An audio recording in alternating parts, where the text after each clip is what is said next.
out of shape this morning. After yesterday, now I'm at Walmart fighting to go in, so I thought I'd record. Boy, oh boy, how the tables turn, and you finally see how selfish the needs and wants of your children can be. See, honestly, I never saw the blow. I didn't think my son would turn out to be the kid that is standing in front of me.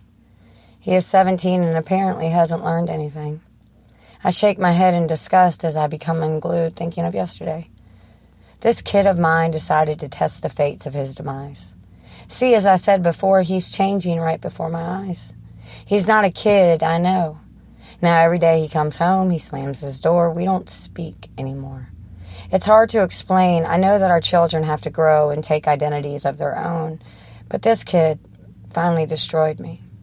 By his actions, I don't think I can get through to him. And seriously, I think the only way around this nightmare is to just walk away and let the kid learn the hard way. That silver spoon in his mouth is about to get ripped out. Now, I know parenting is not something to take lightly. We have to do a lot of soul searching, and patience is a must.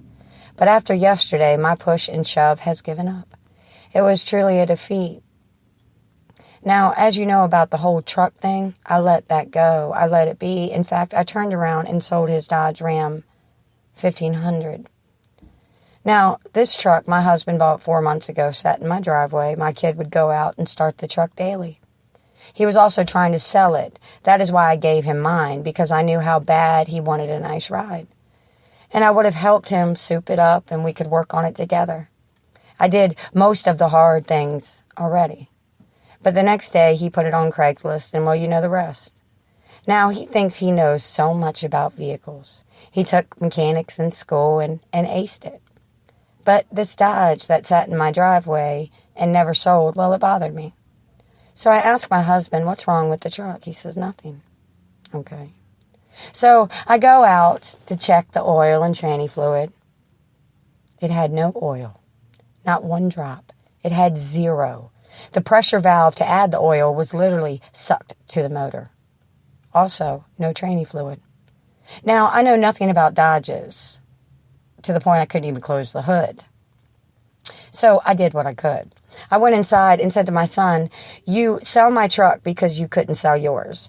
You want a 1978 Ford Bronco. You sit in this room all day and you couldn't even go out and tinker with the truck that your father bought you.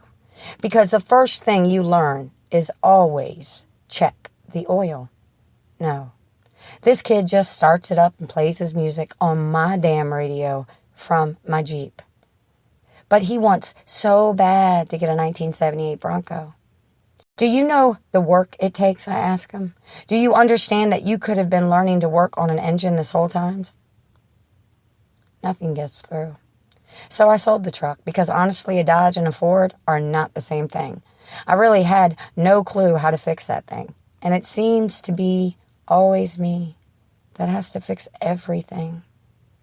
So sad. And the hostile way I feel can't be explained because no lessons are taught. It makes me mad. So needless to say, my husband and son keep looking for the truck of his dreams. Listen, kid. You need to learn. You have to earn what you receive. But no, I'm the bad guy. So yesterday I woke at 3 a.m. and started my chores, my daily trudge of to-dos. It's Saturday. And I think to myself, no rushing to get the kids to school. So I start on cutting the limbs from my trees to dry up my leach fields that seem to drown my yard. I walk into the house about 10 a.m. to ask my little one if he would like anything to eat. And to get that sweet water bottle of wine. Yes, people, I pop the top, breathe back a little release, and wine time makes hard work go by easier. So as I walk outside and start to work again, I remember my handsaw and I rush back in. My oldest son is standing there and asks me to drive him to his girlfriend's. Now, you know, I do not drive anywhere if I have popped the top to my wine. I don't care if it's a half a mile down the road, the answer will always be no. I could have had a sip and the answer is no.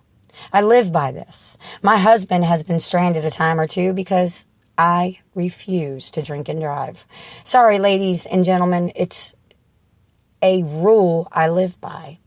My kids know this. My kids know what time I get up. They know I have a daily routine. So I say, why didn't you ask me last night when you came home? Or why didn't you awaken early and ask me then? No, he just gets mad, slamming shit and cussing. Then I say, you know, Bo, I asked you 2 weeks ago if you wanted me to take you to your girlfriend so I could meet her. You said no. Your dad would. And every time her parents came and picked you up, I had to hide because I embarrassed you. Well, see, this is a teaching. This is the hard knocks of life, and I don't know what to think of this kid I made. So then he calls me a fucking loser. I will honestly tell you I lost my shit.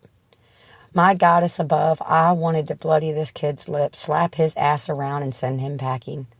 But all I did was tell him how, what, and why. How he hurt me, what he has turned into, and disappointed me. I walked out and my heart broke. Needless to say, his daddy came to his rescue to take him to see his girlfriend. Still not teaching this kid anything. I'm walking away. I give up. I cannot take the abuse. I refuse. This kid doesn't do a thing. He has no responsibilities, no chores, no anything. He's 17, soon to be 18, and this kid has truly left me devastated to my very core. I throw my hands up. I can't do it anymore. See, one day soon, this kid will have to be a man. And the only one to show him how to be one is replacing my child's identity with his own. It's fucking disgusting. So I shall continue to love my son. But my teachings to him have to be the hard way. I have to leave this to faith. You know, fucking parenting, man, sometimes it just breaks you down in every way.